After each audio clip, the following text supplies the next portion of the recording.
Continue करते हैं bank legal statement. आज हम करेंगे question number 16। Raghav and company have two bank accounts, account number 1 and account number 2 from the following particular in the account number 1, find out the balance on that account of December 31st 2014 according to the cash book of the firm। तो यहाँ पे हमें balance दे रखा है overdraft. हाँ, overdraft मतलब आपका नेगेटिव बैलेंस। तो overdraft balance as per passbook. तो पासबुक के अकॉर्डिंग हमारा बैलेंस दे रखा है, तो हमें इसको कैश बुक के अकॉर्डिंग लेके आना है। तो दे रखा है हमारा balance 18,999।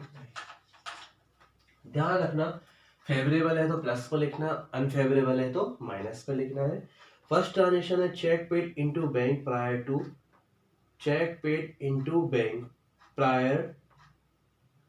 To December 31st 2014 but not credit for ₹10,000। ठीक है, तो चेक पेड इनटू बैंक। ठीक है, तो मतलब चेक पेड का मतलब डिपॉजिट यानी इनकम आपकी कैश बुक में बढ़ी है और वो बैंक नहीं पहुंचा। तो हम अभी किसको फॉलो करेंगे? कैश बुक को। तो फिर हम यहाँ पे इसको 10,000 से क्या कर देंगे?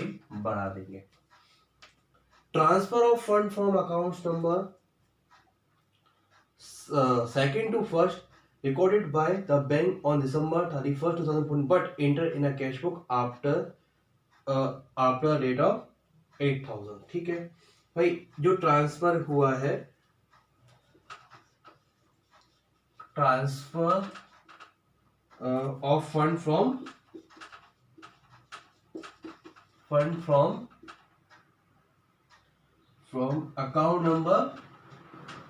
Account 2nd to 1st। तो अकाउंट 2nd to 1st में जो आपका फंड ट्रांसफर हुआ है recorded by the bank December 31st but enter in the cash book. तो इसका जो ट्रांजेक्शन रिकॉर्ड हुआ है वो कैश बुक में वो दिसंबर के बाद हुआ है, लेकिन दिसंबर का पहले कोई ट्रांजेक्शन ऐड नहीं था, तो हमने इसको ऐड कर लिया होगा। तो अब हम इसको क्या कर देंगे? माइनस, क्योंकि दिसंबर तक के बाद हुआ है तो हम उसको कंसीडर नहीं करेंगे। चेक इशूड प्रायर टू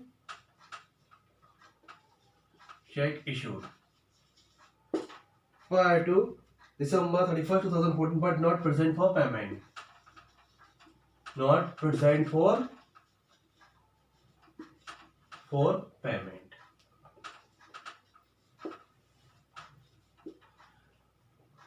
तो ये होगा हमारा minus check issued but not present for payment. ठीक है, कैश बुक में से हमने माइनस कर दिया, पासबुक में से ही माइनस कर देंगे। Bank charges debited by bank not inter in the cash book for. ठीक है, बैंक चार्जेस आपने डेबिटेड कर दी थी यानी माइनस, कैश बुक में कुछ नहीं हो तो सिंपल सा है, हम इसको प्लस कर देंगे। Interest debited by bank not inter in the cash book. ठीक है, इंटरेस्ट डेबिटेड मतलब इंटरेस्ट को भी बैंक ने डेबिट कर दिया यानी माइनस कर दिया, पर कैश बुक में उसका कोई भी ट्रांजेक्शन हमने ऐड नहीं किया। तो हम तो किसको फॉलो कर रहे हैं? कैश बुक को। अगर आपने माइनस कर दिया तो फिर आप इसको क्या कर दो? प्लस कर दो। अब हमको सिर्फ टोटल करना है, उसका आंसर बताना है।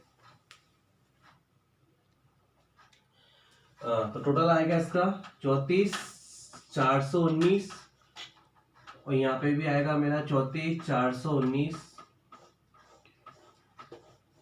जो बैलेंस आएगा उसको लिखेंगे हम बैलेंस। तो ओवरड्राफ्ट बैलेंस ही है, balance as per cash book. तो कौन सा बैलेंस है हमारा? ओवरड्राफ्ट वाला ही आएगा। 34419 10,780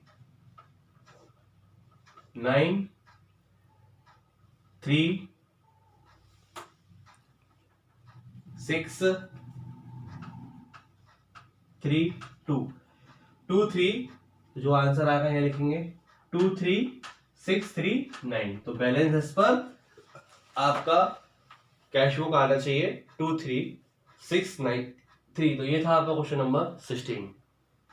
ना नेक्स्ट क्वेश्चन आते हैं, क्वेश्चन नंबर 17 सिमिलर है। तो बैलेंस एज पर पासबुक, तो ये कौन सा बैलेंस है हमारा, ओवरड्राफ्ट है। लिखने की भी जरूरत नहीं होती, माइनस साइड लिख रहा है तो सीधी सी बात है ये कौन सा बैलेंस है आपका, नेगेटिव बैलेंस है, अनफेवरेबल बैलेंस है। Interest on bank overdraft not enter in the cash book, तो इंटरेस्ट ऑन ओवरड्राफ्ट, तो हम कैश बुक को फॉलो कर रहे हैं, नॉट एंटर्ड इन द, तो आपने माइनस कर दिया होगा तो आप इसको प्लस कर दोगे, कैश बुक में आपने ऐसा कोई ट्रीटमेंट नहीं किया। फिर ₹200 insurance premium paid by bank has not been entered in the cash book, तो इंश्योरेंस प्रीमियम हमें वही करना है जो हमने कैश बुक में किया, इंश्योरेंस प्रीमियम। तो एक इंश्योरेंस प्रीमियम थी जो किसने पे कर दी, बैंक ने, तो इसकी कोई कैलकुलेशन हमारे इसमें नहीं हुई, तो हम भी इसको 200 रुपए से क्या कर देंगे, प्लस कर देंगे। Cheque drawn the last page December 2014 but not clear till the date of, ठीक है, चेक ड्रॉन किया यानी चेक आपने इशू किया है, तो check issued but not clear, check issued but not clear. तो दो चेक है हमारे पास, तो हम यहां लिख देंगे 6500, करेक्ट। फिर है next transaction, cheque deposit into bank but not clear credit, तो cheque deposit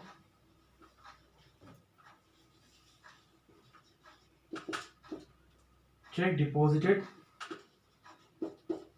into bank but not collected,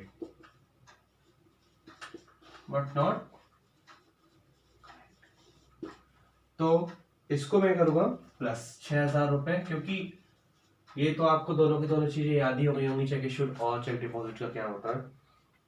अब है रॉन्गली डेबिटेड, ठीक है,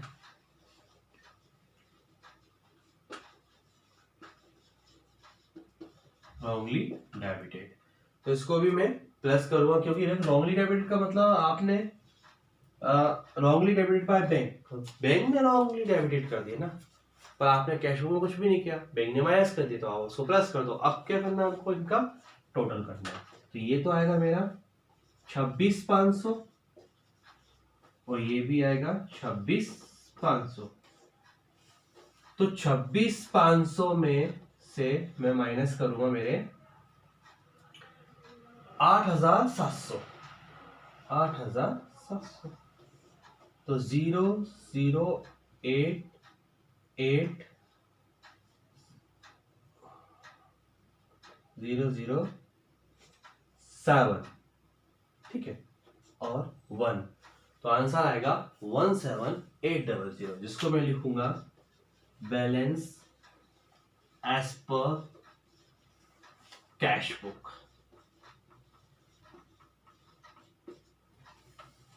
one seven eight double zero, ये हमारा आंसर आएगा, ठीक है। कंटिन्यू करते हैं question number 17, balance as per passbook,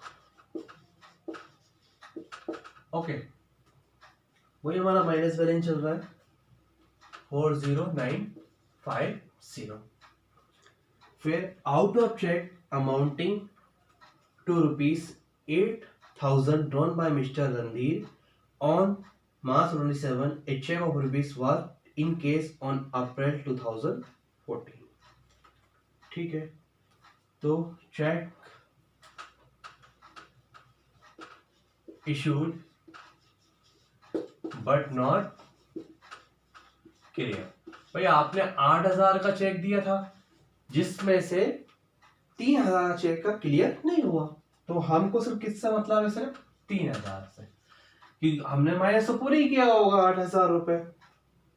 paid by bank with rupees 3844 interest collected by them, but the amount is not entered in the cash book. ठीक है, interest collected by bank, हमें उससे कोई मतलब नहीं है, माइनस कर देते हैं। हम तो कैश बुक को फॉलो कर रहे हैं, जो कैश बुक ने किया वो हम करेंगे। Rupees 10900 paid by Mr. Andhir in cash and by check on March 31st, check amounting rupees 3800 were collected on, ठीक है। तो check deposited but not collected, deposited but not collected, okay. तो check deposited हुआ है, तो paid क्या मैंने आपने डिपॉजिट कर दिया in cash by cheque on March 31st, cheque amounting rupees but not collected on April. तो ये जो चेक था आपका वो अप्रैल तक कलेक्टेड नहीं हुआ, अप्रैल को कलेक्टेड। पेड का मतलब क्या हुआ आपका, डिपॉजिट। तो आपने इतना बढ़ा दिया, अब यहाँ चूंकि हम भी इसको क्या करेंगे, यहाँ पे इतना बढ़ा देंगे 3800। A cheque rupees 7808 in the passbook on March 18 being dishonored is debited again in the passbook on April 1st, 2014. There will be no entry in the cash book about dishonor of the check till the April 15. तो check एक dishonour हो गया है, उसकी information हमें नहीं है, यानी कि हमें इंफॉर्मेशन नहीं रही, तो फिर हमने उसका कैश बुक में कुछ भी नहीं किया, है ना। कैश बुक में हमने इसने क्या, इन्होंने क्या करा कि यहाँ पे इन्होंने जो चेक डिसऑनर हो गया था उसको इन्होंने यहाँ से माइनस कर दिया। जैसे कि ये चेक क्रेडिट हुआ था, क्रेडिट का मतलब बैंक में आपका बढ़ गया था, पर वो क्या हुआ बाद में डिसऑनर हो गया। तो आपने क्या करा, फिर डिसऑनर हो गया तो कंपनी बैंक ने क्या करा, उसको अगेन उसको माइनस कर दिया। पर हुआ क्या, कैश बुक में जैसी कोई भी एंट्री नहीं हुई, यानी कैश बुक में तो वो क्या था, हमेशा प्लस चल रहा था। तो हम भी इसको क्या कर देंगे, प्लस कर देंगे। अब फाइनली हमें इसको इसका आंसर निकालना है। तो इसे नोट करते हैं, 47750। तो यहाँ पे भी आएगा 47750। अब यहाँ का जो आएगा मेरा, तो इसको माइनस करूंगा, 47750 माइनस 4080 03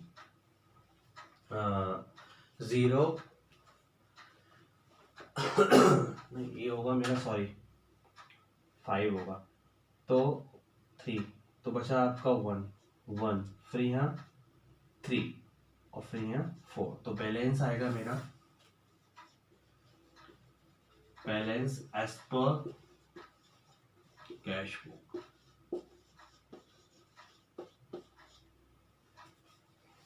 43130। कभी भी अगर बस इतना सा ध्यान रखना है आपको, कभी भी कोई भी क्वेश्चन आ जाए, अगर आपका बैलेंस कैश बुक का है तो आपको पासबुक के अकॉर्डिंग करना है, पासबुक का है तो कैश बुक के अकॉर्डिंग करना है। इसका मतलब है अकॉर्डिंग का मतलब वो क्या कि भैया जैसा कैश बुक में है वैसा फिर आपको उसी के अकॉर्डिंग करना है। जैसे यहाँ पे भी हमारा पासबुक था, चलिए एक ट्रांजेक्शन ले लेते हैं अपन, चेक डिसऑनर्ड हो गया।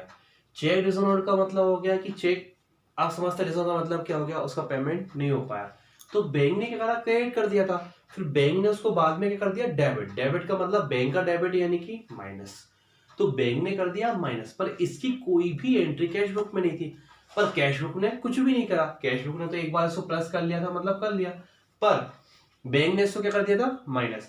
तो यहाँ पे हमारा पॉइंट ऑफ व्यू क्या था, कैश बुक, तो कैश बुक सॉरी पासबुक, तो हम किसको फॉलो करेंगे, कैश बुक। तो बैंक ने क्या कर दिया था, माइनस, तो किसको फॉलो कर रहे हैं हम, कैश बुक को। कैश बुक ने कुछ किया नहीं, तो जो हमने माइनस कर दिया था वो हम कर देंगे प्लस, क्योंकि कैश बुक में कुछ भी नहीं हुआ, जैसा था एग्जैक्ट वैसा ही है। तो ये था आपका क्वेश्चन नंबर 17, और इसी के साथ आपका बैंक की रिकॉर्ड स्टेटमेंट भी कंप्लीट होता है।